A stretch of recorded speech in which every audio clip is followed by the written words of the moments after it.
오늘 우리에게 주신 하나님 말씀은 구약성경 열왕기하 15장 1절로 5절까지 말씀입니다. 제가 갖고 있는 구약성경 587면에 있습니다.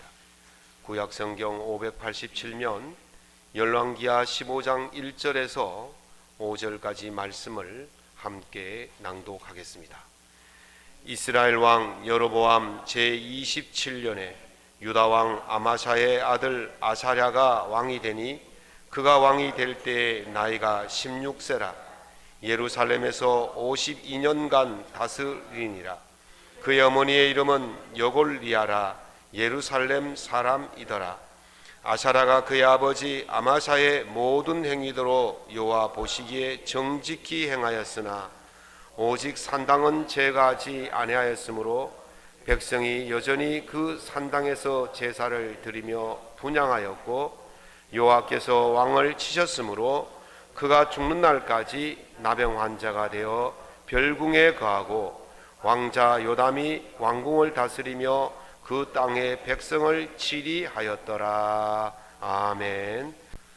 오늘 본문 말씀을 가지고 형통하려면 하나님 앞에서 일관성을 가지라 라는 제목으로 은혜의 말씀을 함께 나누고자 합니다. 젊으신 분들은 놀이동산에서 롤러코스터를 타보셨을 거예요. 저도 청년 시절에 롤러코스터를 한번 타봤습니다. 롤러코스터는 이렇게 천천히 정상까지 갔다가 갑자기 내리막길을 내려가면서 빙빙 돌고 갑니다. 정신이 하나도 없고, 그 롤러코스터 할 때에 그 비법이 뭐냐면 소리를 지는 겁니다. 재밌다, 신난다, 그렇게 하고 타야만이 몸에 무리가 안 가요. 그런데 저는 처음 타는 촌놈이라서 이빨을 꽉 물고, 또 남자니까 소리를 지르면 안 된다 싶어서 막 몸을 용을 쓰고 탔거든요. 그날 저녁에 몸이 으슬으슬해지더니만 몸살이 왔어요. 너무 힘을 쓰고 용을 쓰니까 이 몸살이 온 것이죠. 사람들은 대부분 삶을 롤러코스터라고 그렇게 이야기합니다. 올라갈 때가 있고 내려올 때가 있고, 올라갈 때 힘들게 올라갔지만 내려올 때는 시원스럽게 내려오면 되는데, 이게 또 내려오는 것이 쉽지 않잖아요. 막 빙글빙글 돌고 뭐 고생스럽게 그렇게 내려옵니다. 그렇게 정신없이 올라갔다 내려갔다 한 세월 지나면서 그 세월의 몸살을 앓고 가는 것이 우리 인생이다, 그렇게 볼 수가 있죠. 그러나 우리가 아무리 인생이 롤러코스터처럼 올라가고 내려가고 어렵고 힘들다 할지라도 왜 사람들이 놀이동산에서 롤러코스터 탈 때 돈을 내고 긴 시간 기다렸다 합니까? 그 즐겁거든요. 힘들지만 즐거움이 있어요. 정신 바짝 차리고 소리 지르면서 즐기면 오히려 그것이 힘든 것보다 즐겁기 때문에 그렇게 돈을 주고 가는 거예요. 우리 인생이 롤러코스터처럼 올라갔다 내려갔다 정신없다 할지라도 정신 바짝 차리고 차라리 즐기면 오히려 그것이 행복할 수도 있고 더 짜릿한 스릴이 넘치는 그런 인생이 될 수도 있다는 것입니다. 누구든지 삶의 과정은 평탄하지가 않습니다. 대기업 총수들이 무엇이 부족하겠습니까? 그런데 그들의 모습을 보십시오. 우리나라 대기업 총수들 감옥에 가시는 분들이 참 많습니다. 무엇이 부족한데 그들이 감옥에 갑니까? 우리나라 대통령 권력의 정점에 있지만 대통령이 이 자리에서 물러나고 나면 어떻게 되어집니까? 자기가 감옥에 가든지 자기 주변의 가족들이나 친지들이 감옥에 가는 일들이 비일비재합니다. 최고의 정점에 이르렀지만 내려가는 길이 있다는 거예요. 그러나 그 내려가는 길이 그리 쉽지만은 않다는 것이죠. 그 내려올 때에 그 쓰리고 아픈 일들이 우리 삶에 얼마나 많은지 모릅니다. 대기업 총수도 최고의 권력자도 내려갈 때는 그 아픈 쓰라림이 있는데, 하물며 우리 같은 보통 사람들은 얼마나 더 큰 아픔이 있겠습니까? 이것처럼 인생이 롤러코스터인 것처럼 우리 신앙의 시기도 롤러코스터처럼 올라갔다 내려갔다 할 때가 있다는 거죠. 그 신앙의 롤러코스터를 만났을 때 그것이 아프고 비극적인 신앙의 모습으로 끝나는 사람이 있는가 하면 오히려 그 신앙의 그 롤러코스터 시기에 오히려 더 정신을 바짝 차리고 자기의 삶을 돌아보고 또 더 행복을 찾아 기쁨을 찾아가는 그런 신앙의 모습도 있다는 것입니다. 오늘 본문을 통해서 어떻게 우리가 이 인생의 롤러코스터 올라갈 때 내려갈 때 어떻게 하는 것이 정말 하나님이 주시는 은혜를 더 잘 유지하고 살아가는 방법일까 한번 생각해 보려고 합니다. 오늘 본문에 등장하는 아샤라라는 왕은 유다 왕국의 10번째 왕입니다. 이 사람의 이름이 아샤라인데 역대하에 보면 26장에 보면 우시야라고 나오고 있어요. 그래서 아샤라라는 이름과 우시야라는 이름이 두 가지지만 한 사람이에요. 그래서 오늘 본문에서 설교할 때 아샤라라는 이름으로 통일해서 제가 말씀을 드리려고 합니다. 아샤라는 아버지 아마샤가 죽고 나서 16살 나이에 왕위에 오릅니다. 몇 년 동안 왕위에 있었냐면 무려 40년 동안 왕위에 있었어요. 16살 나이에 왕위에 올라서 40년이 아니고 52년입니다. 52년 동안 왕위에 올랐어요. 그러니까 16 더하기 52 하면 빨리 한번 계산해 보시기 바랍니다. 얼마입니까? 68세에 이제 인생을 마친, 참 오랫동안 52년이라는 세월 동안 오랫동안 그렇게 왕을 했는데, 이 사람의 그 왕의 시기를 우리가 두 가지 시기로 분류할 수가 있어요. 첫 번째는 하나님이 형통케 했던 40년의 시기가 있었고, 그 뒤에 나머지 12년의 시기는 하나님께서 징계를 주신 불행한 12년의 시기가 있었다는 거죠. 다시 말씀드리면 앞에 40년 동안 형통의 시기였고 뒤에 12년은 불행한 시기였다, 그렇게 볼 수가 있습니다. 왜 어떤 시기는 형통한 시기로 살아가고 왜 어떤 시기는 불행한 시기로 살아갈까? 그래서 오늘 저는 이 본문의 말씀을 가지고 우리의 그 신앙의, 우리의 삶의 형통이 계속해서 유지되려면 어떻게 해야 되는지를 생각하려고 합니다. 첫 번째는 형통하려면 말씀을 사모하는 일관성을 유지해야 합니다. 역대하 26장에 보면 오늘 아샤랴의 이야기, 열왕기하 15장에 나오는 이야기가 더 세세하게 나오는 것이 역대하 26장에 나오고 있어요. 거기에 읽어보면 5절에 이렇게 말합니다. 하나님의 묵시를 밝게 하는 스가랴가 사는 날에 하나님을 찾았고, 그렇게 말합니다. 스가랴라는 이름이 지난번에도 제가 한번 말씀을 드렸는데, 오늘 나오는 스가랴는 그 여호야다의 아들 스가랴 제사장이 아니고 다른 스가랴 선지자예요. 구약 성경 오면 스가랴에 대한 이름이 한 20명 정도가 나와요. 그러니까 헷갈리지 말고 오늘은 스가랴 선지자다, 그렇게 생각하시면 될 거예요. 그런데 이 스가랴 선지자가 하나님 말씀을 너무 잘 알았어요. 너무 잘 알고 잘 가르쳐 주었어요. 그래서 이 아샤랴 왕이 스가랴 선지자가 사는 날 동안 그의 말씀을 잘 배워서 하나님을 찾고 있었다, 그렇게 말합니다. 하나님을 찾고 하나님 말씀을 사모하고 그 말씀을 따라 살아갈 때에 형통함이 있게 된 줄로 믿습니다. 우리가 이제 흔히들 집단지성이라는 말이 있습니다. 여러 사람이 협력과 경쟁을 통해서 얻어지는 지적 능력을 집단지성이다, 그렇게 말합니다. 우리 이런 말을 하죠. 천재 한 사람보다 바보 10명이 낫다. 천재가 아무리 똑똑해도 10사람의 의견이 더 좋은 의견이 나올 수가 있다. 그래서 이제 그런 말을 쓰는데요. 그러나 천재 한 사람보다 바보 10사람이 옳은 생각을 가지면 괜찮겠지만 바보들이 생각하는 생각이 옳지 않다면 그거는 큰 문제가 될 수가 있는 거죠. 그래서 지금 그 말을 제가 드리려고 하는 거예요. 많은 사람들의 의견이 다 옳지만은 않다는 거예요. 다행히 옳으면 괜찮은데 많은 사람들의 의견이 옳지 않으면 오히려 그것이 더 큰 재앙이 되는 것입니다. 민주주의의 시작은 그리스에서부터 시작되었다고 봅니다. 그리스에는 민회라는 것이 있어요. 그래서 백성들이 모여서 자기의 의견을 말하고 자기의 안건을 내면 거기에 모인 사람들의 다수의 동의를 얻으면 이것이 법령으로 선포가 되어집니다. 우리나라 국회가 하는 일이 그런 거지 않습니까?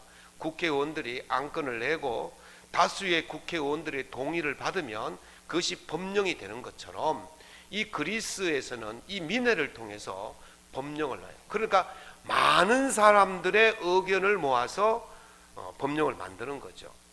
문제는 뭐냐면 그 많은 사람들의 의견이 옳으면 괜찮은데 그 많은 사람들의 의견이 잘못된 생각을 가질 때는 이것이 큰 화를 불러올 수 있다는 것입니다. 소크라테스는 아테네 사람입니다. 그런데 이 아테네 민회에서 소크라테스를 죽였지 않습니까? 최고의 지성이고 그 나라에서 최고의 철학자인데 그 민회에서 소크라테스가 죄가 있다 그렇게 해서 소크라테스에게 사형 선고를 내고 한 달 뒤에 독배를 마시게 해서 죽었어요. 아니 많은 사람들이 모여서 의견을 내놨으면 그것이 옳아야 되잖아요. 그런데 그것이 옳지 않고 잘못된 의견을 모았을 때에는 이것이 큰 화를 불러일으킬 수도 있다는 거예요. 그래서 집단지성이라는 것이 항상 옳을 수만은 없다는 것을 이야기하는 것입니다. 플라톤의 국가라는 책이 있어요. 그 그리스어로 되어 있으니까 이걸 한국말로 번역을 해야 되잖아요. 박종현 교수란 분이 이 국가라는 책을 번역해서 그 서문에 이렇게 기록을 해 놓았습니다. 집단지성이 옳아지려면 많은 사람이 어느 정도 지혜로워야 가능하다 그랬어요. 집단지성이 옳은 결론을 내리려면 많은 사람들이 지혜로워야 옳은 결론을 내리지, 많은 사람들이 생각이 틀리면 무지하면 그 집단지성의 결론이 재앙을 불러올 수밖에 없다는 겁니다. 예를 들어서 우리가 환자가 있어요. 또는 유행병이 지금 전염병이 돌고 있지 않습니까? 이걸 처리할 때 어떻게 해야 됩니까? 여러 사람들의 의견을 들어보고 국민투표를 해가지고 이번에는 이쪽 방향으로 가자, 이번에는 저쪽 방향으로 그렇게 가자 하고 유행병, 전염병이나 환자를 치료하면 어떻게 되겠습니까? 그 사람은요 죽습니다. 거대한 함선을 만들 때에 국민투표해 가지고 설계를 이렇게 하자 저렇게 하자 그러면 그 배는 가라앉습니다. 이 조정할 때에 함선을 조정할 때에 국민투표해 가지고 아이고 저 사람이 양문교회 조 목사가 잘 운전할 수 있을 것 같다 그래서 세워놓으면 그 배는 어디로 가겠습니까? 산으로 갑니다. 망하는 거예요. 이때는 누가 필요합니까? 전문가가 필요한 거예요. 전염병이나 또는 환자나 함선을 만들거나 또는 조정을 하거나 그럴 때는 전문가 한두 사람만 있으면 배가 움직이고 배를 만들 수 있고 그런 거예요. 그런데 그걸 국민투표 집단지성으로 한다? 그거는 망하는 길로 가는 것입니다. 그래서 그 한 사람의 지식이 중요하다는 것을 말하고 있는 것이죠. 아사랴가 왕이 되었을 때에 이 형편이 어떠했습니까? 남유다의 형편에 우상을 섬기는 사람들이 굉장히 많았어요. 그 아버지 그 요아스 왕에 대해서 제가 설명할 때 요아스가 그의 고모부 여호야다의 손에서 성전에서 젖먹일 때부터 자랐다고 그랬지 않습니까? 그런데 여호야다가 죽고 나서 어떤 일이 벌어졌습니까? 방백들이 찾아와서 이제 하나님 섬기는 것을 그만들고 우상을 섬기자 그렇게 다수의 방백들이 이 요시야 왕에게 이야기하니까 이 사람이 누구를 따라갔습니까? 방백들의 의견을 따라갔어요. 집단 지성을 따라갔어요. 그랬더니 어떻게 되었습니까? 결국 이 왕이 끝이 비극적인 인생, 망하는 인생이 될 수밖에 없었던 것을 보여줍니다. 아사랴 시절에도 다르지 않습니다. 여전히 우상을 섬기는 사람들이 다수였고 방백들이 많았습니다. 그러나 아사랴는 집단의 의견보다는 한 사람의 의견, 누굽니까? 하나님의 말씀을 밝게 하는 선지자 스가랴의 교훈을 따라서 그 길을 따라갔다는 거예요. 그래서 그를 따라서 하나님을 찾았더니 하나님께서 그 인생에 40년 동안 형통의 길을 열어주신 줄로 믿습니다. 이스라엘 백성들을 출애굽해서 광야 40년 동안 지도했던 모세가 죽고 나서 그 후계자 여호수아가 지도자가 되었어요. 이때에 하나님께서 여호수아에게 여호수아 1장 7절에 보면 이렇게 말씀하십니다. 오직 강하고 극히 담대하여 나의 종 모세가 네게 명령한 그 율법을 다 지켜 행하고 우르나 좌로나 치우치지 말라. 그리하면 어디로 가든지 형통하리라. 아멘. 오직 여호와의 율법을 어떻게 하라고요? 잘 지켜 행하는 거예요. 우리의 인생의 기준이, 우리 신앙의 기준이, 우리 삶의 기준이 무엇이라고? 하나님 말씀인 줄로 믿습니다. 좌로나 우로나 치우치지 아니하고 오직 하나님 말씀을 인생의 기준 삼고 척도로 삼고 삶의 기준으로 삼고 나아갈 때에 하나님께서 그 인생에 형통케 해주신다는 복을 약속하신 거예요. 사랑하는 성도 여러분, 우리는 세상의 지식과 세상의 집단 지성을 따라가는 사람들이 아니에요.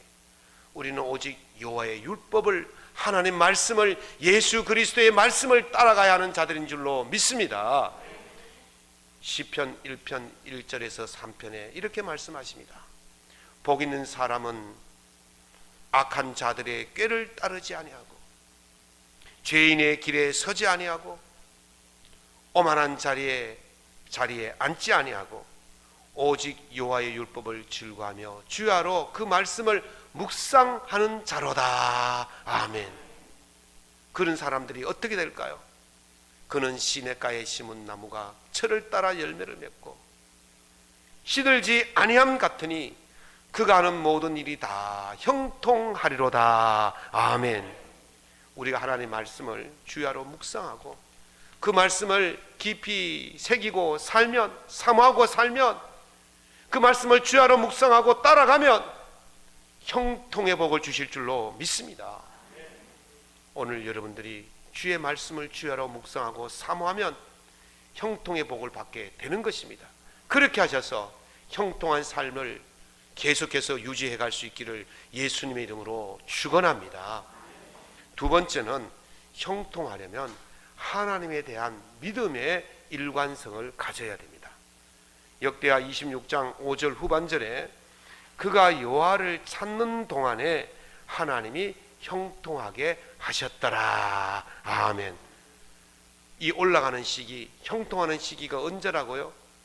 여호와를 찾는 동안, 하나님을 찾는 동안 형통한다는 거예요. 그레도라는 책을 쓴 켄트 킨스라는 미국 주 정부의 장관을 지냈던 분이 이런 글을 썼습니다. 장관이 되고 나니까요, 새 친구들이 그렇게 많이 생기더랍니다. 정계, 재계, 뭐 언론계 할 것 없이 막 자기를 아는 체하고 친한 체하고 이런 사람들이 막 몰려들면서 자기가 전화 한 통 하면 막 어디서든지 막 달려오고, 방송국, TV, 신문 이런 데서는요 인터뷰하겠다고 기자들이 날마다 전화하고, 또 무슨 행사에 있으면 자기를 초청하고 막 연설을 맡기고 막 그렇더라는 거예요. 얼마나 신이 난지는 모른답니다. 그런데 더 놀라운 것은요, 장관직을 그만두니까 그 많던 친구들이 한 명도 없더랍니다. 그래서 제가 자기가 전화하면 전부 다 막 전화 안 받고 끊어버리고 막 그러더라요. 방송국에서 더 이상 찾아오지도 않고 자기에게 연설해달라고 초청하는 사람도 없고, 야, 이렇게 사람이 하루는 막 하늘 꼭대기에 살다가 하루는 막 땅바닥에 사는 거예요. 그런데 이분이 섭섭해했을까요? 실망했을까요? 낙심했을까요? 안 했다는 거예요. 왜 그러냐면 자기가 장관직을 수락할 때에 자기 선배가 이렇게 말하더랍니다. 항상 장관일 수 없다. 항상 대중의 관심 속에 살 수가 없다. 항상 너가 영향력 있는 지위에 있을 수 없다. 그 몇 년은 금방 흘러갈 것이고 너는 새로운 역할을 찾아야 하는데 너가 찾은 새로운 역할은 사람들이 별 볼 일 없는 것처럼 여기는 그런 역할이 될 것이고 너를 알아주지 않을 것이다. 그러니 그날이 속히 올 것인 줄 알고 너는 마음을 딱 정하고 살아라. 그래야만이 너가 낙심하지 않고 절망하지 않는다. 그래서 이 사람이 그 말을 믿고 꾸준하게 사람들이 자기를 찾아줄 때에도 덤덤하게, 자기를 막 모셔갈 때도 덤덤하게, 그렇게 그 선배의 말을 믿고 일관성 있게 그 장관직을 수행했더니 장관직을 끝난 뒤에도 섭섭병이 안 들더라는 거예요. 그 일관성이 있어야 되는 거예요. 신앙도 마찬가지입니다. 우리가 하나님에 대한 믿음의 일관성이 있을 때에 우리가 롤러코스터에 타면서 올라가고 내려갈 때에도 흔들리지 않고 좌절하지 않고 절망하지 않는 거예요. 세상의 것을 보고 자꾸 어떤 걸 보니까 믿음에 흔들려 버리니까 올라갈 때는 기분이 좋았다가 내려갈 때는 그냥 세상 끝나는 것처럼 그렇게 생각하는 거예요. 하나님에 대한 믿음의 일관성을 가질 때에 우리가 흔들림이 없는 믿음의 생활을 하게 될 줄로 믿습니다. 아사랴가 하나님을 찾는 믿음의 일관성을 유지하는 동안 하나님은 그를 도우셨습니다. 역대하 26장 15절에 이하에 보면 그의 이름이 멀리 퍼짐은 기이한 도우심을 얻어 강성하여 지었더라. 아멘. 아사랴가 하나님을 찾으니 하나님께서 그에게 기이한 도움을 주셔서 그가 형통한 길을 갈 수 있었다는 거예요. 세상 사람들이 우리 사는 모습을 보면 안 되는 것 같고 망하는 것 같고 참 부족한 것 같고 도저히 이룰 수 없는 것들 같은 것을 보지만은 하나님이 도우시면 세상 사람들 보기에는 참 기이한 기적이 일어나는 것처럼 보이는 거예요. 어떤 자들에게 그런 일이 일어납니까? 하나님에 대한 믿음을 일관성을 가지고 흔들림 없이 끝까지 가는 자들에게 그런 은혜가 임하게 될 줄로 믿습니다. 그래서 히브리서 기자는 믿음이여 주여 또 온전케 하신 예수를 바라보자 그렇게 말씀하십니다. 언제까지? 끝까지 바라봐야 될 줄로 믿습니다. 끝까지 믿어야 될 줄로 믿습니다. 예수님은 그분을 따르고 믿는 자들을 온전케 하시는 분이에요. 언제까지? 그분을 믿고 따르는 동안 끝까지 책임져 주시는 분입니다. 비록 우리 인생이 롤러코스터처럼 올라가고 내려가고 힘들고 어렵지만 끝까지 믿음을 버리지 아니하면 끝까지 예수님께서 책임져 주실 줄로 믿습니다. 예수님에 대한 믿음의 일관성으로 끝까지 전진하셔서 주님 앞에 서는 날까지 형통의 복을 누릴 수 있기를 예수님의 이름으로 축원합니다. 세 번째는 형통하려면 하나님 앞에 겸손의 일관성을 유지해야 됩니다. 아사랴가 주변의 온 나라들을 굴복시키고 그에게 조공을 바치게 했습니다. 그가 강성해지니까 그의 이름이 먼 나라까지 퍼지게 되었습니다. 많은 가축을 거느리고 좋은 밭을 가지게 되었습니다. 그의 휘하에는 수많은 군사들이 몰려들고 수많은 장수들이 그 밑에 있어서 날마다 강성해졌습니다. 그런데 문제가 찾아왔어요. 역대하 26장 16절에 보니까 그가 강성하여짐에 그의 마음이 교만하여 악을 행하여 그의 하나님 여호와께 범죄하되 그랬어요. 어떤 때요? 그가 강성하여질 때, 그가 잘 될 때, 그가 형통할 때 무슨 마음이 들었습니까? 교만한 마음이 들었다. 교만한 마음이 들면요 범죄하게 되어 있습니다. 교만한 마음이 들면요 형통이 더 이상 형통이 되지 못하게 하는 그런 일들이 벌어지게 되는 것입니다. 교만하면요 어디까지 오르려고 하는지 아십니까? 교만하면 하나님 자리까지 오르려고 해요.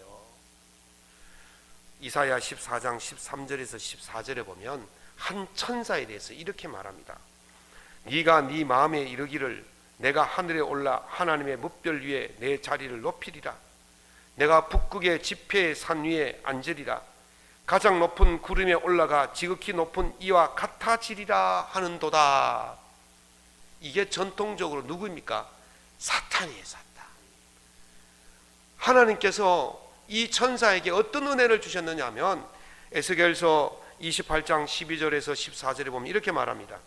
지혜가 충족하며 온전히 아름다웠으며 하나님의 동산 각종 보석으로 치장하였으며 하나님께서 그에게 소고와 비파를 주어서 하나님의 동산 에덴에서 하나님을 찬양토록 했으며 기름 부음을 받고 에덴을 지키는 천사라 그랬어요.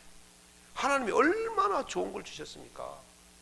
정말 가장 아름답고 가장 좋은 보석을 주시고 가장 좋은 재능을 주시고 또 하나님의 에덴 동산을 지킬 수 있는 권한을 주시고 뭇 천사들이 우러러 볼 수밖에 없을 정도로 최고의 자리에 올려주셨다는 거예요. 그런데 이 천사가 어떻게 했습니까? 내가 하나님과 같이 되리라. 이게 교만이에요. 높여주시니까 도리어 은혜를 주신 하나님과 같이 되겠다는 이 교만이 그를 악하게 만들고 하나님께 범죄하게 되어서 땅으로 쫓김을 받고 결국 땅에서 사탄이 된 거예요. 마귀의 대왕이 된 거예요. 그 형통함이 교만함과 더불어 끝이 나버린 것입니다. 아사랴가 강해지니까 한 일이 무엇이었냐면 역대하 26장 16절에 보면 제사장만이 할 수 있는 성전에서 하나님께 분향하는 제사를 드리는 그 일을 이 사람이 가서 나도 하겠다 그렇게 한 거예요. 여러분, 사울이 왕에서 왜 쫓김을 받았습니까? 하나님이 주신 그 거룩한 직분이 제사장에게 있는 그 직분인데 하나님께 제사를 드릴 수 있는 그 직분을 누가 했습니까? 사울 왕이 해버렸단 말이에요. 하나님이 하지 말라는 짓을 했다는 거예요. 하나님이 하지 말라는 짓을 한다는 것은 그 마음이 교만한 거예요. 내가 하나님 말을 안 듣겠다는 거예요. 그 교만이 그를 패망하게 하는 겁니다. 아사랴가 성전에 들어가서 제사장만 할 수 있는 그 일들을 했다가 하나님이 치심에 나병이 걸려서 별궁에 갇히는, 그래서 12년 동안 별궁에 갇혀서 사는 인생이 된 것입니다. 그러므로 하나님이 주신 형통이 계속해서 형통해지려면 어떻게 해야 됩니까? 하나님 앞에서 겸손해야 될 줄로 믿습니다. 그 인도의 빌 게이츠라고 불리는 아짐 프렘진이라는 사람이 IT 산업을 통해서 세계적인 부호가 되었어요. 그런데 그 사람은 항상 이렇게 말합니다. 자신의 성공에 겸손해라. 자신의 성공에 겸손해라. 왜냐하면 내가 오늘날 이렇게 성공한 것은 내가 잘나서 똑똑해서 그렇게 된 것이 아니라 내 주변에 나를 도와준 사람들의 덕분에 내가 성공한 것이다. 그러므로 내가 그들 앞에서 겸손해야 한다. 그렇게 하는 거예요. 그래서 이 사람은요, 자기의 재산을 쓰는데 자기를 위해서 쓸 때는 굉장히 인색하게 써요. 심지어는요, 휴지 한 장 쓰는데도 굉장히 아껴서 쓰는, 정말 근검절약하는 그런 사람이었어요. 그런데요, 그가 어려운 학생들을 위해서 장학금으로 또는 학교를 세우고 사회에 기부하는 데는 20억 달러를 썼어요. 20억 달러니까 뭐 20억인 줄 아는데 20억 달러는요 2조 8천억입니다. 놀라지도 않아요. 2억 8천원도 없으면서, 예? 2,800만 원도 없으면서 2조 8천억이라는데 놀라지도 않아요. 2조 8천억을 썼다면서. 놀랍지 않습니까? 엄청, 그 사람은요, 자기 자신을 위해서는 정말 자린고비처럼 사는데 이웃을 위해서는 2조 8천억이라는 엄청난 돈을 써요. 그래서 그 사람을 가리켜서 아름다운 구두쇠다 그렇게 말해요. 구두쇠는 구두쇠인데 정말 내가 오늘날 있게 된 것은 나의 잘남이 아니라 내 주변에 있는 사람들의 덕분이기 때문에 그들을 위해서 다 나눠주고 베풀어줘요. 이게 진짜 부자의 모습이다 그렇게 봅니다. 그래서 자기가 성공할수록 성공을 유지하는 것은 주변에 겸손하는 거예요. 겸손하게 엎드리고 낮추고 그렇게 하는 것입니다. 성자라고 불리는 어거스틴은 신앙에서 첫째 덕목은 첫째도 겸손이요, 둘째도 겸손이요, 셋째도 겸손입니다 그렇게 말했습니다. 우리가 하나님 앞에서 계속해서 그 복이 유지되어지고 형통함이 유지되려면 어떻게 됩니까? 내게 있는 모든 은혜, 내게 있는 모든 것은 하나님의 은혜입니다. 그렇게 하나님 앞에 겸손해질 때에 그 형통의 복이 유지될 줄로 믿습니다. 바울 사도는요, 누구보다도 능력자였어요. 그 받은 계시가 엄청나게 많았어요. 그런데 바울에게 뭐가 있었습니까? 육체의 가시가 있었어요. 그게 뭔지는 정확히 모르지만 때때로 이 사람을 괴롭혀서 그가 막 너무 힘들게 만드는 가시가 있었어요. 그래서 하나님께 기도했죠. 3번이나 같은 기도를 드렸는데 하나님께서 네 은혜가 네게 족하다 그러면서 하신 말씀이 자고하지 않게, 다시 말하면 자만하지 않게 하기 위해서 가시를 줬다는 거예요. 때때로는 우리가 잘 나갈 때에 힘듦이 있고 어려움이 있고 가시가 있을 때 그게 하나님의 죄가 아니고 징계가 아니고 나를 자고하지 않는 정신 차리라는, 겸손하라는 하나님의 경고로 받아들이면 되는 거예요. 그래서 바울 사도는 그런 경고가 있을 때마다 하나님께 엎드린 거예요. 하나님의 은혜로 아는 거예요. 그 징계마저도 하나님의 은혜로 알고 겸손하게 엎드리는 사람들은 그 복이, 그 형통이 계속해서 유지될 줄로 믿습니다. 잠언 기자는 이렇게 말합니다.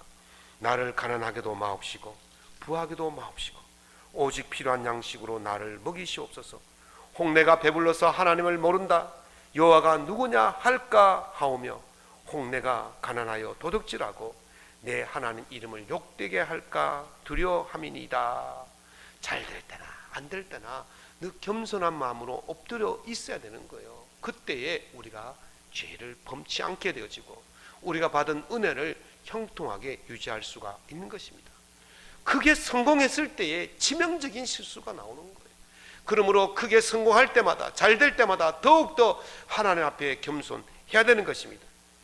실패했을 때의 치명적인 실수가 무엇입니까? 그것은 하나님을 떠나는 것이지만 성공했을 때의 치명적인 실수는 교만인 것입니다. 그러므로 오늘 성공할 때마다, 잘 될 때마다 더 겸손하게 엎드릴 수 있기를 예수님의 이름으로 축원합니다. 말씀을 맺겠습니다.